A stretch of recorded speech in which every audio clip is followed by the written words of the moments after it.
अस्सलाम वालेकुम ख़वातीन और हज़रात, शुरू करते हैं आज का हस्बे हाल। मैं हूं आपका मेज़बान फरीद रईस और आज हमारे साथ गुफ्तगू के लिए मौजूद होंगे ऑनलाइन वज़ीर आज़म पाकिस्तान जनाब मियाँ मोहम्मद शहबाज शरीफ साहब। अस्सलाम वालेकुम।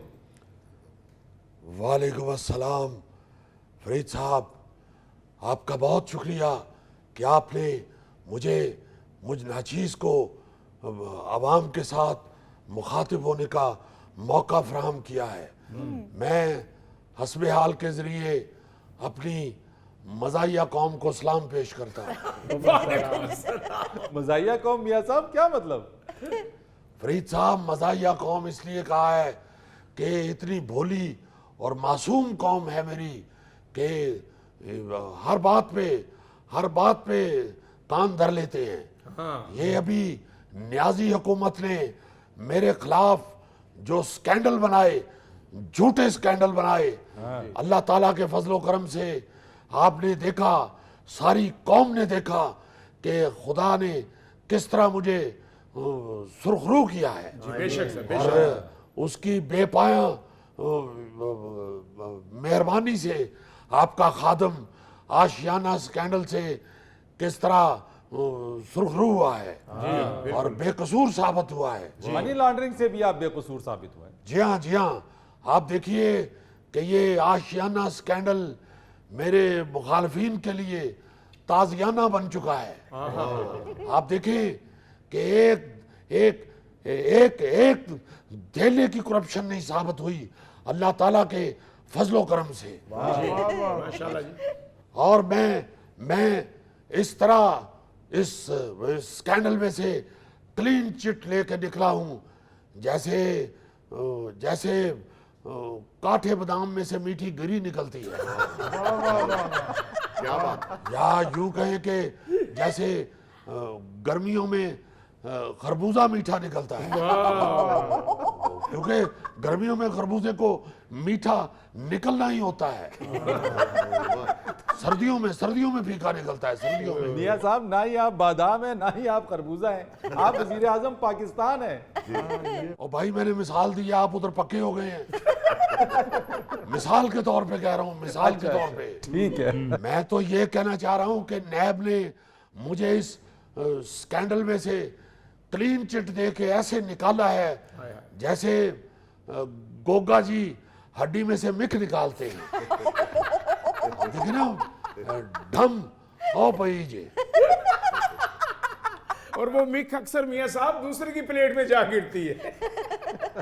वो तुम जैसे पास बैठे हुए दुआ मांग रहे होते हैं कि या अल्लाह मेरी प्लेट ही जा जाए। मैं एक मिसाल दे रहा हूं आपको अल्लाह के फजल से। आप ये देखें कि किस कदर शोर मचाया हुआ था इस न्याजी हुकूमत ने। फरीद साहब, मैं और फवाद हसन फवाद और आहद चीमा, हम 1600 दिन, तकरीबन 1600 दिन हम जेल में बंद रहे हैं इस झूठे स्कैंडल की वजह से। और अल्लाह के बेपाया करम से हम सुरखरू होकर निकले हैं इसमें से। अच्छा मियाँ साहब, ना सिर्फ आप बल्कि आपके बेटे हमजा शहबाज और आपके दामाद हारून यूसुफ साहब को भी बेगुनाह करार दिया गया है इस मनी लॉन्ड्रिंग केस में। जी हाँ, बस फरीद साहब दुआ कीजिए कि जब तक हमारी पूरी फैमिली ना क्लियर हो जाए हमारी हुकूमत नहीं जानी चाहिए। दुआ कीजिए, क्योंकि ये न्याजी साहब ये झूठों के इमाम हैं। इन्होंने हम सब पे झूठे पर्चे किए हैं और अल्लाह के फजल से हमने कानूनी रास्ता इख्तियार किया है। हम कोई शॉर्टकट या हम कोई नाजायज रास्ता नहीं हम अपनाते। अल्लाह के फजल से हमने सामना किया है, हर इल्जाम का सामना किया है। अच्छा मियाँ साहब, ना सिर्फ ये कि बदनवानी के कोई सबूत सामने नहीं आए बल्कि इख्तियारात के नाजायज इस्तेमाल का मामला भी सामने नहीं आया। अरे वाह, ये क्या अच्छी बात की है आपने फरीद साहब। ये जो आप अपने प्रोग्राम के आखिर पे एक अच्छी बात सुनाते हैं, आपको चाहिए कि ये वाली अच्छी बात 2-3 साल उस जगह सुनाते रहे।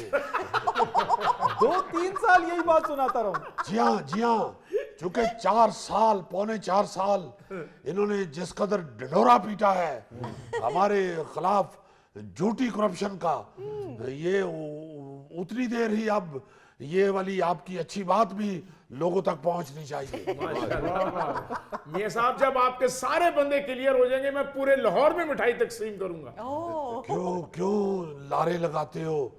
पूरे लाहौर में मिठाई, पोता तुम्हारा 3.5 साल का हो गया है, उसका अभी तक तुमने हकीका किया नहीं और सारे लाहौर में मिठाई तकसीम करोगे।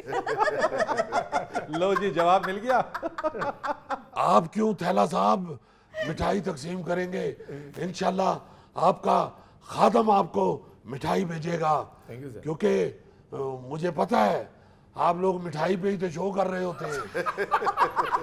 तो मियाँ साहब ऐसी कोई बात नहीं है, अच्छे भले पैसे लेते हैं ये मिठाई की वजह से शो नहीं कर रहे हैं, ये बस ऐसी आपकी खुशी के अंदर है। जब हो जाएगा तो इनका मुंह मीठा करवा दीजिएगा।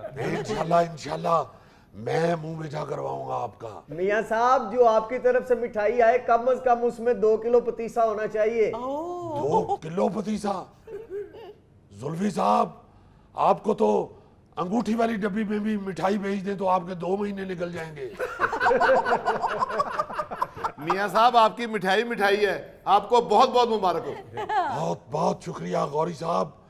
मैं यहाँ पे ये भी कहूँगा कि अल्लाह के फजल से और उसकी बेपाया रहमत से हमेशा हमारे मुखालफिन को हम पे झूठे मुकदमे बनाने पे मुंह की खानी पड़ी है, मुंह की खानी पड़ी है, बल्कि प्यूं प्यूं के खानी पड़ी है।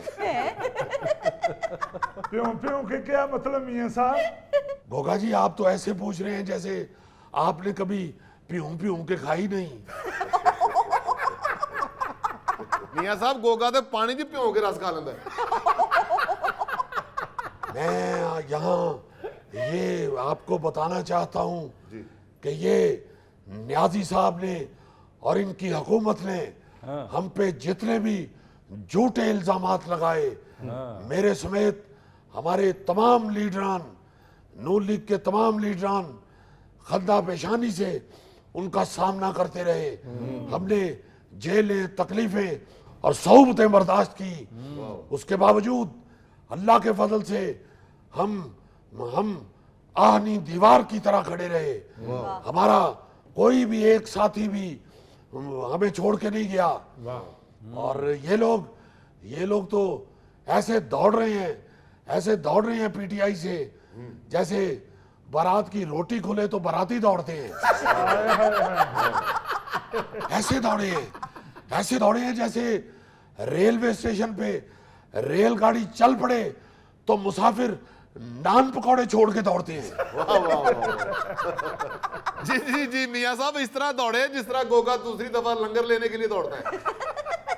मैं ऐसा हरगिज नहीं कहूंगा, क्योंकि मैंने तो गोगा जी को 4वीं 5वीं दफा भी लंगर लेते हुए देखा है।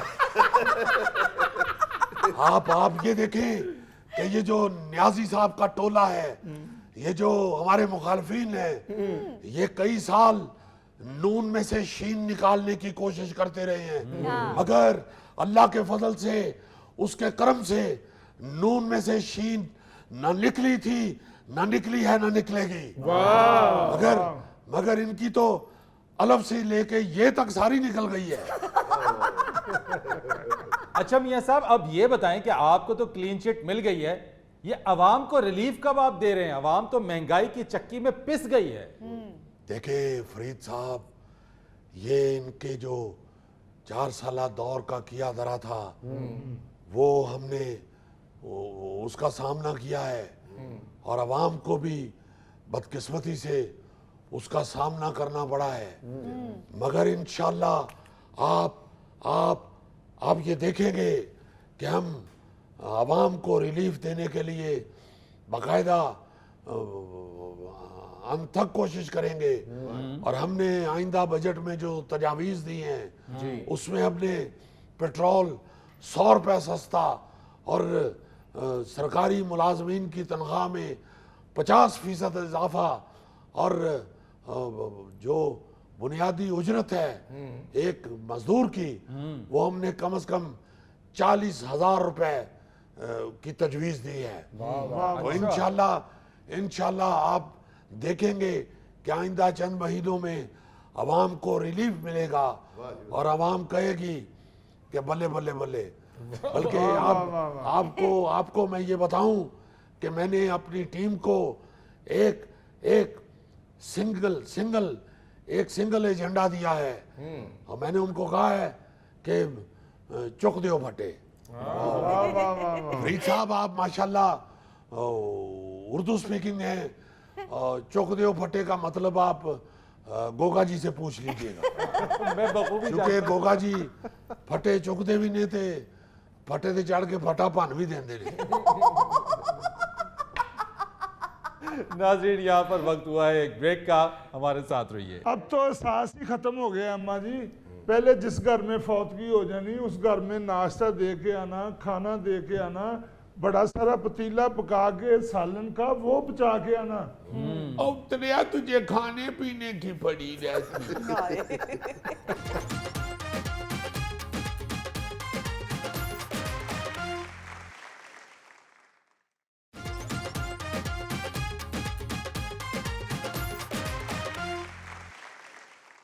वेलकम बैक ख़वातीन व हज़रात। आज हम गुफ्तगू करेंगे ऐसा जाना अल्लाह वाले डेरे ते मुक जा पूनिए नी। ऐसा जाना अल्लाह वाले आ गए हो जी अम्मा जी, अम्मा जी। अल्लाह अम्मा जी खैर है, हथ च ना टोकरी ना डोल ना कोई छापर। पोता नाल गली च भामी दी बीवी फौत हो गई। बड़ी चंगी सी भैन सकीना, बहुत चंगी सी बेचारी।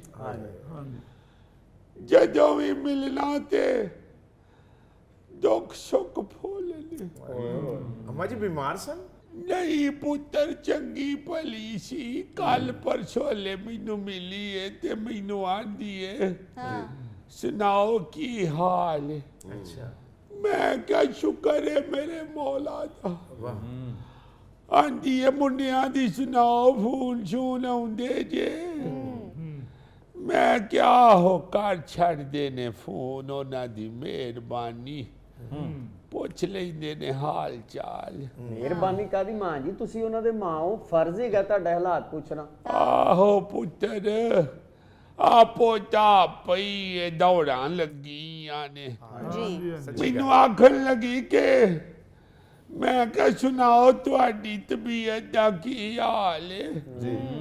ਤੇ ਕਹਿਣ ਲੱਗੀ ਸ਼ੁਕਰ ਹੈ ਬਸ ਤੁਹਾਨੂੰ ਪਤਾ ਦਿਲ ਦੀ ਤਕਲੀਫ ਹੋ ਗਈ। बस जदों टाइम पूरा हो जावे ते फिर अल्लाह दे वाले। जी, ये बात तो सही कहा। बस पुत्र असल च जाना ते पैना ही है। हाय हाय हाय। रब ने जेड़ा टाइम मुकर्रर कीता है ओदा शुक्रिया। हाय हाय। बाकी तो सारे बहाने ही हैं अम्मा। मेहरबानी है मेरे मौला दी, पर हालात वेख के बड़ा ही दुख हुंदा। आनियां की बन गईयां ने लोकां नू। हुण मरन ते बैठे आ, मरग ते गए बंदा जेड़ा टुर गया है ओदियां गल्लां करो, ओदियां तरीफां करो, ओनू चंगा कहो कि रब ओदी बख्शिश करे। या को बह के पढ़ो पुढ़ो सही। बिल्कुल। को रब रसूल दा नाम लवो ताकि ओदा अगला सफर आसान होवे। बेशक बेशक। पर मैं हैरान हो गई हूं, सारे उथे बह के ते फलाने नू वोट दियो ते फलाने नू ना दियो। हर वेले हुण मरगां ते भी सियासत ही फड़ के बैठे होंदे। भैड़ियो आइयां किधर होइयां जी। फौतगी ते आइयां ते अपनी मौत भी याद रखो। बिल्कुल सही। को रब रसूल नू याद करो। हाँ जी। हसन डईयां हुंदियां ने, एक दूजे नाल लड़न डईयां हुंदियां ने, एक दूजे नाल हाथ छुट छुट के गल्लां भी करदियां ने। फैशन करके आईयां होंदियां मरग ते। आहो पुत्र मरना ही भूल गए है लोग। अम्मा आप बिल्कुल ठीक कह रही हैं। अब तो हर जगह दफ्तर ले लें, घर ले लें, बाजार ले लें, किसी महफिल ले लें। अम्मा ने तो बात की है कि एक इंतकाल वाले घर पे वो पुरसे के लिए गई हैं, ताज़ियत के लिए गई हैं।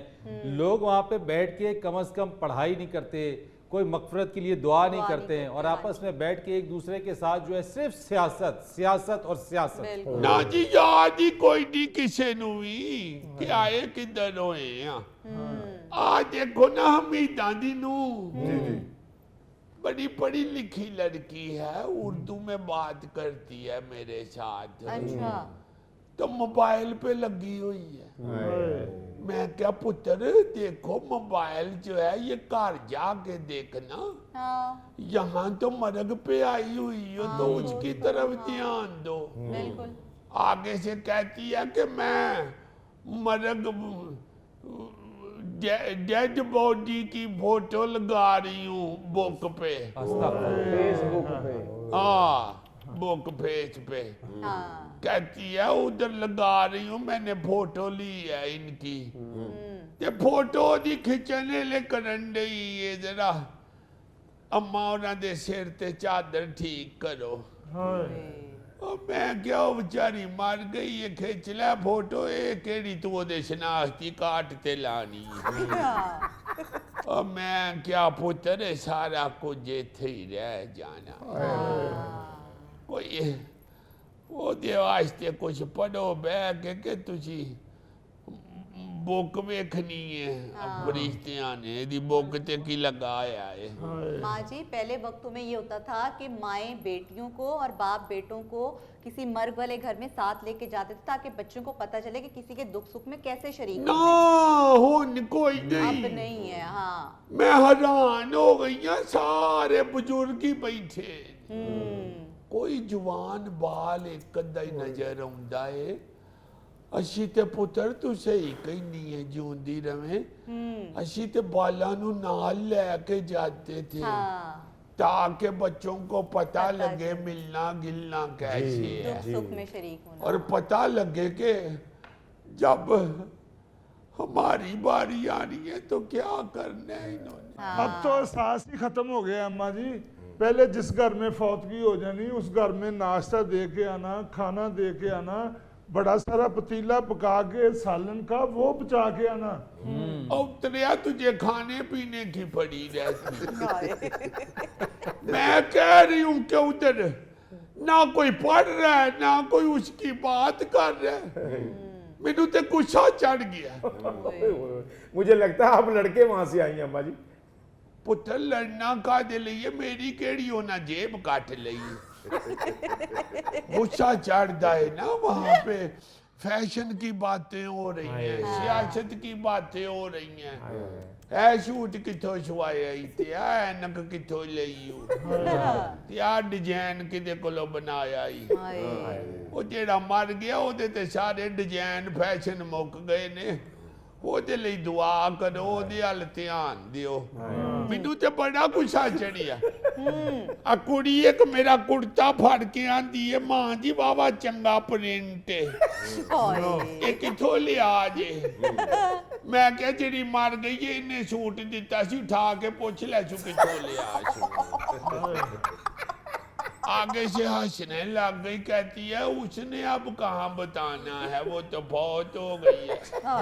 मैं क्या फिर इसे गल दा साच कर लो, ये दसन जोगा भी नहीं रहिंदा बंदा। तो फिर अल्लाह को याद करो, अल्लाह से माफी मांगो अपने लिए भी और जाने वाले के लिए। बेशक बेशक सही। अम्मा जी फौतगी पे पूछ रहे होते हैं, मरने वाला तो मर गया है, ये कोठी किसके नाम है, ये गाड़ी किसके नाम है?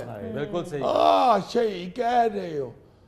एक वहां पे औरत बैठी, मैं थी उन्होंने जानती भी नहीं उतरी नू। वो कह रही है कि फौत जो हो गई है इसके बच्चे सेट हैं। मैं क्या हो शुक्र है अल्लाह दा, दुकान है इन्हां दी अपनी। अगवां दी दुकान मां दे नां ते नहीं छाने।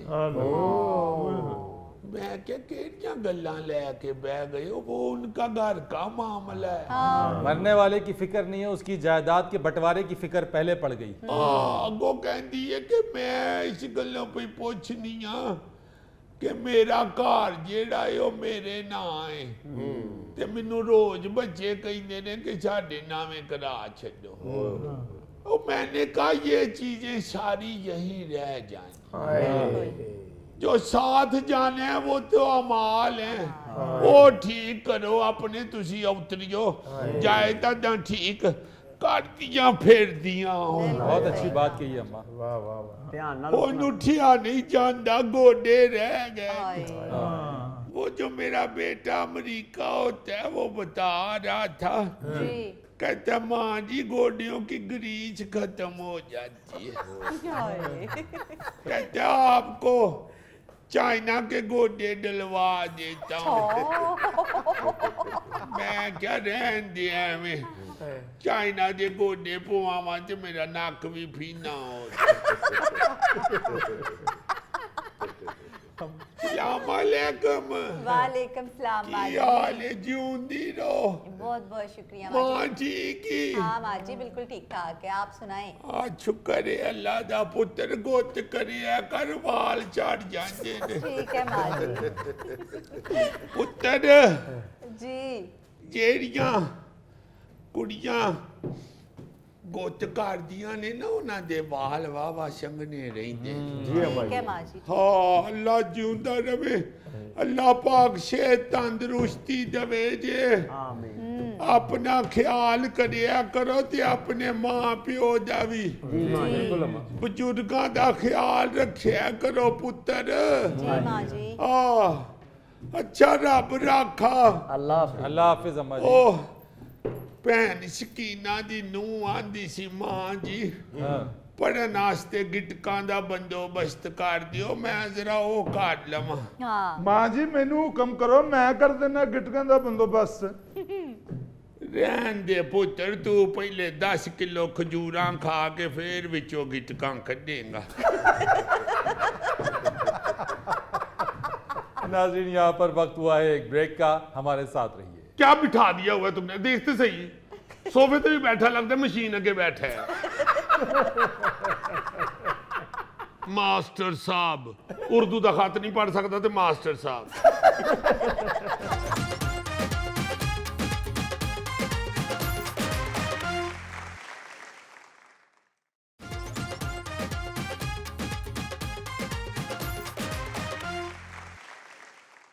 वेलकम बैक ख़वातीन और हज़रात।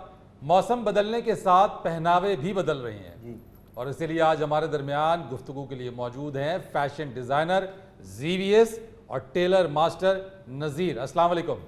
अल्लाह भला करे आपका। टेलर मास्टर कितना अच्छा लगा आपके मुंह से।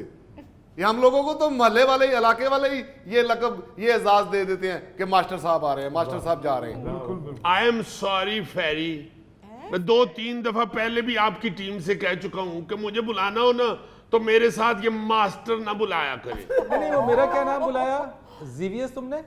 फेरी फैरी नहीं, फरीद रईस। हाँ। फरीद रईस, इतना लंबा नाम, वो यहाँ एंकर हैं या पटवारी लगे हुए हैं। इस कंप्यूटर एज में आपको ये भी नहीं पता कि शॉर्ट नाम अच्छा लगता है। इसी तरह जिस तरह आपका नाम इसने बदल दिया है जीवीएस ने, इसी तरह हमारे डिजाइन को सीधा उल्टा करके खिंच थ्रू के अपना बना लेते हैं। शट अप फेरी प्लीज, जब मुझे बुलाना हो ना तो सोलो बुलाया करे। आइंदा मैं नहीं बैठूंगा कभी भी ऐसे मास्टर के साथ। ये कोई एग्जीबिशन थोड़ी हो रही है जो सोलो बातचीत के लिए है। तुम्हें भी बुलाया है, मास्टर साहब को भी बुलाया है। जी हाँ, वो कपड़ों पे ही बात होनी ना, अकेले को क्यों बुलाना? आपका फोटो शूट होना है। फोटोशूट होगा भी ना तो सोलो मेरा होगा। तुम्हारी फोटो कैमरे से नहीं उतरती, कान ते मिट्टी मारो तो तेरी फोटो बन जाती।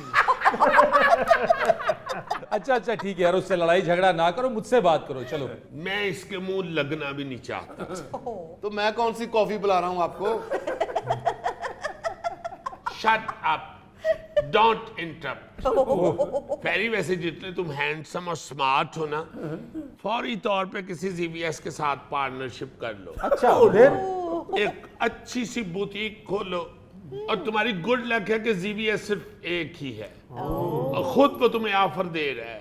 पार्टनरशिप कर लो मेरे साथ, ईमान से, बड़ा पैसा है इसमें, बड़ा पैसा है। हाय हाय। सूट मेरे और मॉडलिंग तुम्हारी, एक जीवीएस सब पे भारी। और ठहर जा तुम, सब पे भारी, इतना तो जरदारी। फरीद साहब, हमारा अच्छा भला सूट सिला हुआ जो 3200 3000 में सिलता था ना, ये लोग उसको 15,000 20,000 पर ले गए। कितना बुरा लगा है तुम्हारे मुंह से, 3,3200। इसीलिए रोने ही नहीं खत्म होते ना तुम मास्टर लोगों के। कस्टमर के सामने मिन्नतें कर रहे होते हैं जी, 50 रुपये दी ते नलकी हो गई है, 150 का तो बुकरम पै गया है।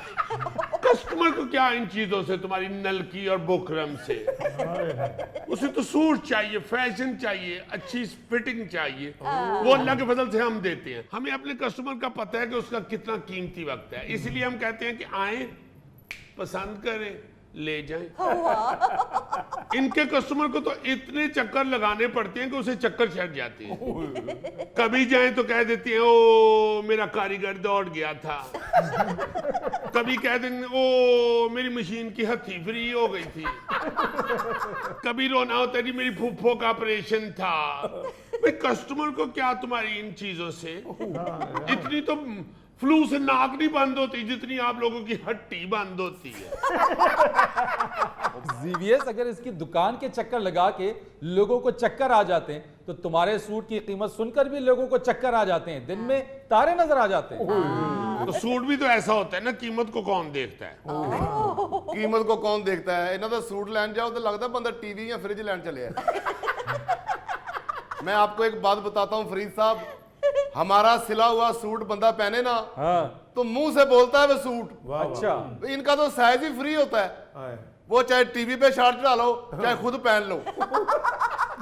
आखिरकार लोग हमसे फिर वो फिट कराने आते हैं। और फिर फिटिंग करा के तुम्हें मन मन की सुना भी रहे होते हैं कि सारी कर्व्स बर्बाद कर दी। क्या बर्बाद कर दिए? Curves curves. इसे क्या पता जाहिल आदमी को, पता नहीं किस। वैसे सॉरी फेरी, आइंदा नहीं ऐसा होना चाहिए। या मैं आऊं तो सिर्फ एक सोफा हो बस।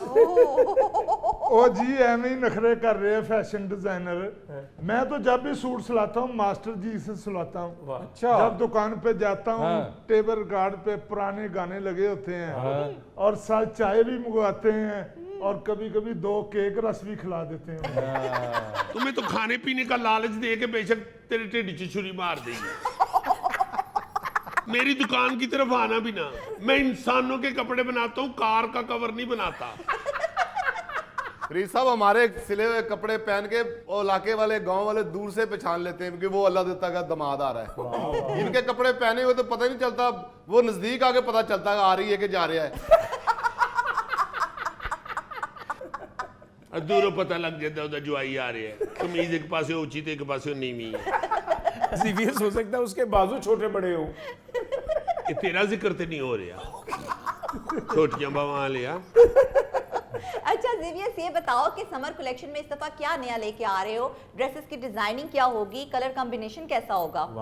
आओ ना किसी दिन बुटीक पे, अच्छा। हमारी जान निकल जाएगी। ऐसा ऐसा कमाल मैंने डिजाइन दिया इस दफा। इधर भी ऑफर मार दी है। फेरी, मेरे तो ज्यादा कस्टमर जो है ना फॉरेनर होते हैं, आउट ऑफ कंट्री से आए हुए लोग अक्सर मेरे पास आते हैं। उनके लिए मैंने बीच पे वॉक करने के लिए पर्पल कलर का कच्छा, साथ लाइट ग्रीन शर्ट, नीचे रेड कलर की चप्पल और सर पे स्ट्रॉ हैट। मेरी आउटफिट पहन के जब मेरा कस्टमर जाएगा ना बीच पे, मत मारी जाएगी उसकी। ज्यादा मत मारी जाएगी, वो तो बर्फ वाला गोला भी फड़ा देगा। ऐसे एक्शन मत करो, मेरी बीवी पहले मुझ पे शक करती है।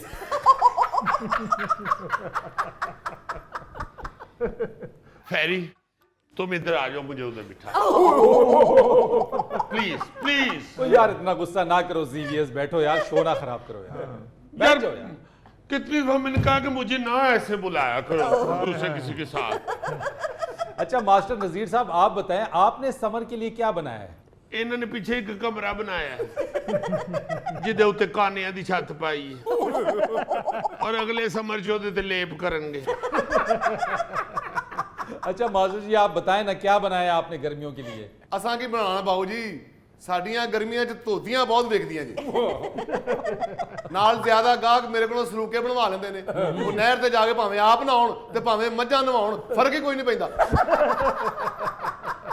वैसे इस तुम्हारी पेंडू गुफ्तगू से मुझे बहुत फर्क पड़ रहा है। इस तरह की गुफ्तगू करनी होती है ना तो सब्जी मंडी जाके किसी फट्टे पे बैठ के किया करो। व्यूअर्स क्या सोच रहे होंगे, जीवीएस इस वक्त किसके साथ बैठा हुआ है? ओ अल्लाह दा शुक्र कर भाई, मैं तेरे कोल बैठा है, तेरे कोल तो कोई 2 मिनट खलोवे ते वो कहंदा ओए मेरे अब्बा जी आ गए, मैं चलिया। डोंट लाफ फेरी प्लीज, ये कोई हंसने वाली बात नहीं है। क्या बिठा दिया हुआ है तुमने, देखते सही सोफे पे भी बैठा लगता है मशीन अगे बैठा है। मास्टर साहब उर्दू का खत नहीं पढ़ सकता तो मास्टर साहब इन तो गिनती भी होनी आती है जिन्नी फीते ते वे।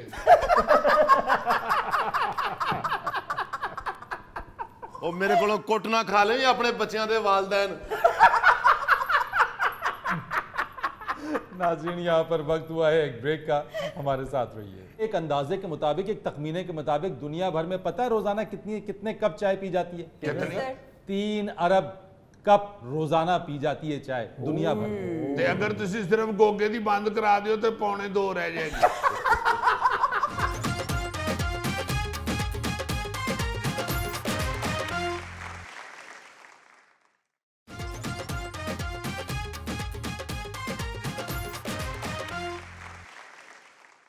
यार अजीजी, कभी गौर किया है कि हम पाकिस्तानी कितनी चाय पी जाते हैं? अभी एक हालिया रिपोर्ट पढ़ के मैं खुद हैरान हो गया कि हम पाकिस्तानी चाय पीने वाले ममालिक की फहरिस्त में 4थे नंबर पर हैं। मैं तो ये हैरान हो रहा हूँ कि 4थे पे क्यों हैं हम? बड़े नलायक हैं हम। तो पहले दूसरे तीसरे नंबर पे कौन है ये तो बताओ यार। हम तो वो कौम है कि 2 बंदे जहाँ पे बैठे हो कहते हैं चाय मंगा लो। बिल्कुल सही कह रहे हैं। यहाँ तो यार लड़ाई के लिए बैठे ना। आज यार मेरे ना आज गल मुका मंगाओ जी चाह जरा बैठो जी। ये तो वो कौम है। यहाँ पे तो किसी को बहुत जल्दी हो ना तो आप उसे इतना कह दें भाजी चाय पी के जाना, चाय मंगाई, तो वो बैठ जाता है। अल्लाह उसे बहुत जल्दी होती है। कहता अच्छा यार फिर तुसी मजबूर कर दिए।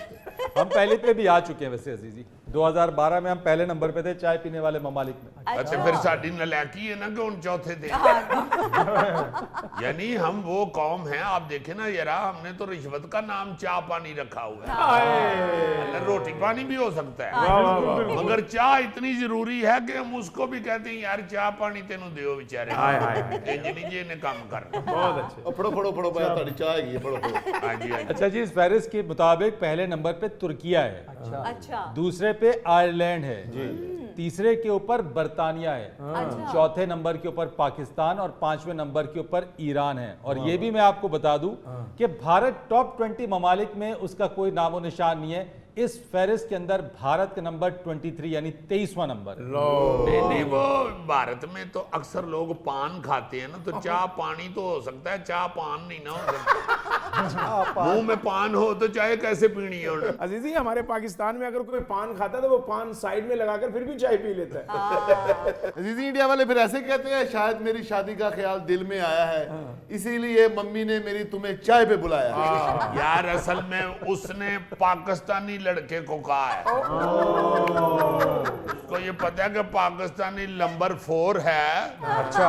और जिस दिनों में ये गाना रिकॉर्ड हुआ था उस वक्त नंबर 1 था। अच्छा अच्छा। तो तुम्हारा तो चांस है ही नहीं जीजी, तुम तो चाय पीते ही नहीं। यार उस वक्त मैं भी लड़का था और चाय भी बहुत पीता था। अच्छा अच्छा। ये तो फिर शादी हो गई तो तुम्हारी परजाई ने कन्नों पे सोटियां मार के चाय छिड़ाई। सर अच्छा हमारे मर्द हजरात तो दफ्तर काम पर या दुकानों में चाय पीते ही हैं, जी, जी। लेकिन हमारी अक्सर खवातीन भी जो हैं वो दिन का आगाज जो है वो चाय पीकर करती हैं कि आंख तब खुलेगी जब चाय पियेंगे और फिर घर का काम करेंगे। और थोड़ी चाय से नहीं उनकी आंख खुलती, ऐडा मग्गा। ऐसा ही है। आप अक्सर खवातीन के हाथ में सुबह सुबह अगर चाय का कप देखो तो आपको जारे पहलवान का लस्सी का गिलास याद आ जाए। क्या कहने। वैसे हैरानगी ये होती है कि इतने बड़े मग के अंदर चाय पी कैसे जाती है, इतनी ज्यादा चाय। हाँ जी, जाहिर है चौथे नंबर पे हमें इतनी ना हम आ गए। ये तो सिर्फ पाकिस्तान तो नहीं है, एक अंदाजे के मुताबिक, एक तखमीने के मुताबिक दुनिया भर में पता है रोजाना कितने कप चाय पी जाती है? कितनी? 3 अरब कप रोजाना पी जाती है चाय दुनिया भर में। ते अगर तुसी सिर्फ गोगे दी बंद करा दियो तो 1.25 रह जाएगी। 1.25 अरब दी कला पींदा नहीं चाय।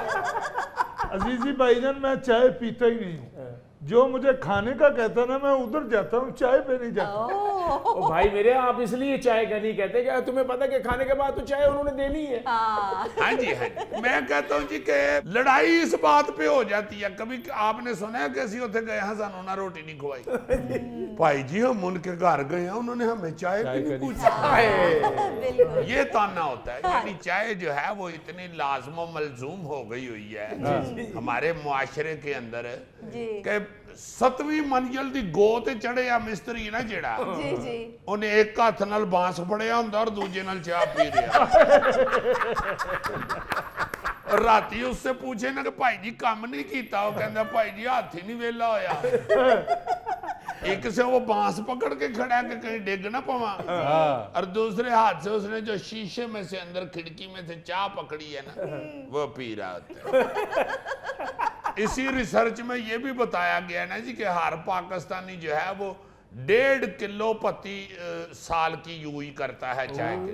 बंदा जी हाँ जी 1.5 किलो फी कस के हिसाब से चाय पी जाती है पाकिस्तान में इधर साल की। और अजीजी भारत में सालाना फीकस सिर्फ 1.5 पाव चाय पी जाती है, इसीलिए वो 23वें नंबर के ऊपर है। हाँ जी, मैं तो हैरान हो रहा हूँ कि यार हमारे मुल्क के अंदर हालांकि हम ये सोचते हैं कि भारत वाले जो हैं वो यारा चाय शाय ज्यादा पीने वाले लोग होंगे। देखो ना यारा, मैं तो हैरान हो गया हूँ ये सुन के कि इंडिया में सिर्फ 1.5 पाव चाय पी जाती है, हालांकि ये रिया जब आप चाय बेचता है। हम लोग कितना आगे हैं यार, यानी पीन च असी अगे बेचन चो अगे। अच्छा एक और चीज भी बड़ी दिलचस्प है यहाँ पे, हमारी मईशत वैसी बड़ी चैलेंजेस का सामना उसको करना पड़ रहा है, लेकिन हम ये जो चाय जितनी भी पी रहे हैं ये सारी चाय हम इंपोर्ट करते हैं। 110 अरब 44 करोड़ की चाय हम पी गए इंपोर्ट करके, खरीद के। हम अपनी कोई चाय नहीं उगाते, हमारी कोई ऐसी यहाँ पे जगह नहीं है जहाँ पे हम चाय उगा रहे हो। यानी एक तरफ हमारी मईशत को इतने चैलेंजेस दरपेश हैं, हमारे पास जो हमारा रुपया दबाव का शिकार है, डॉलर जो है वो ऊंची उड़ान भर रहा है, और उस पे हम 110 अरब 44 करोड़ रुपए की चाय पी गए। मेरा मतलब है कि चलो गड्डी शड्डी ये वो तो मोबाइल फोन कुछ नहीं हम बना सके। हाँ जी यार चाय तो उगा लीजिए जैसी ये नहीं पीनी है तो। मेरा मतलब है कि चाय तो पौधा है ना जी, वही उगा लें अपनी।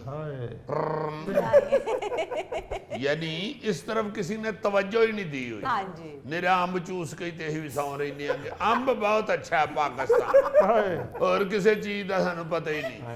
और अम्ब के हम इतने शौकीन हैं कि एक दोस्त है मेरा मुल्तान में, मैंने उसको आजकल 7-8 मैसेज किए, अच्छा गुड मॉर्निंग भी, और अल्लाह आपको अपनी हिफ्ज़ो अमान में रखे, और लॉट्स ऑफ लव एंड दुआज, और ये वो। उसने को 7वें को मैसेज के बाद मुझे मैसेज किया कि इस दफा मैंने आम का कोई बाग का ठेका नहीं लिया। मैंने फिर उससे अगला मैसेज नहीं किया, मैं क्या फिर मौज लो। यार मुझे अच्छी तरह याद है कि हम मुल्तान ड्रामा करने गए हुए थे, तो गौरी साहब के कुछ जो फैन थे चाहने वाले, वो इनको कुछ 4-5 आमों की पेटियां दे गए। अच्छा 2 पेटियां ना जी 2-3 दिन बाद बीच में से गायब थी। वो गौरी ने इन्वेस्टिगेशन कराई तो पता चला 2 पेटियां 2 दिन च लकी डियर चूस गए। वो दरवाजा था बड़ा उस कमरे का, वो दरवाजे के पीछे छुप के चुपता था। वैसे ईमान से बड़ी ही शर्मिंदगी वाली बात है कि जो चीज हमारे इतनी इस्तेमाल में है हाँ जी। और वो कोई इतनी मुश्किल भी नहीं, कोई साइंस में नहीं उसने उसमें कोई इन्वॉल्व या कोई टेक्निकल काम नहीं है वो हम उसमें भी खुद कफील नहीं हो रहे। और बिल्कुल ही मतलब सारी की सारी देखो ना पति बाहर से आ रही। हालांकि हमें अगर इतना शौक है चाय पीने का, जी जी। और शौक तो वाकई बड़ा है, कई शायर हमारे सिर्फ चाय पे मुशायरा करने चले जाते हैं अमान से। आप अक्सर देखें कि मुशायरे में अगर चाय ना मिले शायर को तो वो अगले साल के मुशायरे तक ताने देता रहता। पेमेंट ना मिले तो वो फिर भी कह देता है कि यार पैसों की बात नहीं, चाय वाय तो उन्होंने पिलाई थी। लेकिन अजीजी, अगर सारी चाय इंपोर्ट ही करनी है तो हम अपनी थोड़ी चाय पीने की आदत में थोड़ी तब्दीली ला सकते हैं, उसमें रद्दोबदल कर सकते हैं, ज्यादा कप पी रहे हैं उसे कम कर सकते हैं, क्योंकि हमारी मईशत वैसे ही बहुत ज्यादा दबाव कर देखो चुका जी, है। अगर तुसी खाना पीना घट करना है तो वो मुझसे ना बात करें, आप गोगे से मशवरा कर लें। और गोगे का भी अब चाका तो उतर चुका है, क्योंकि मुझे आते हुए कह रहा था कि फरीद भाई मेरे दोस्त बन गए, इसलिए अपने रिस्क पे आप उससे पूछ लें कि चाय पीनी छोड़नी है आपने। दसो जी हजूर। हमारे तो डॉक्टर भी जो हैं जीजी भाईजान, वो भी लिख के देते हैं कि ये दवाई जो है ना, मेडिसिन, ये आपने चाय के साथ खानी है। ये कौन सा डॉक्टर है? ये ऐसे डॉक्टरों के पास ही जाता है। एक डॉक्टर तो इसको इतना अच्छा लगता है, वो इसे कहता है कि कैप्सूल रोटी च लपेट के खाने। नाज़रीन, ये था आज का हस्बे हाल। जाने से पहले एक खूबसूरत बात, जिस काम का आगाज मस्बत सोच के साथ किया जाए, समझो वो काम आधा हो गया। वाह। अपने मेजबान फरीद रईस को इजाजत दीजिए, कल आपसे फिर मुलाकात करेंगे। अल्लाह हाफिज।